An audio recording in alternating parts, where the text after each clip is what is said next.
కఠిన నిజాలు 91. ఇదే నిజం.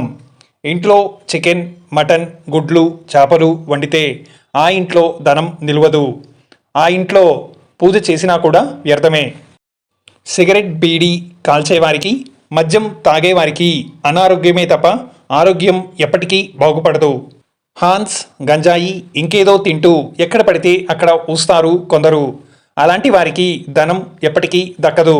వారిలో దైవం ఉండరు. చెడు శరీరం దైవం కోరుకోరు. దైవానుగ్రహం లేకపోతే ఏదీ కూడా కలిసి రాదు. అలవాట్లు చెడుగా ఉంటే భగవంతుని దయ కలుగదు కదా, ఏదీ కలిసి రాదు. ఇలాంటి వ్యక్తి వల్ల వారి కుటుంబం కూడా కష్టాలు అనుభవించక తప్పదు. నిజానికి మంచివారిలో, ధర్మ మార్గాన్ని ఆచరించే వారిలో, ఏ చెడు అలవాట్లు లేని వారిలో మాత్రమే దైవస్థితి ఉంటుంది.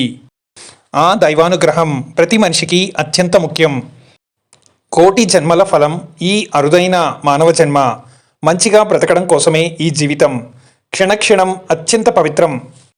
ప్రతిరోజు ఆ అపూర్వమైన దైవం శివయ్యను మనసారా పూజించండి. అష్టైశ్వర్యాలతో ప్రతి కుటుంబం వర్ధిల్లుతుంది.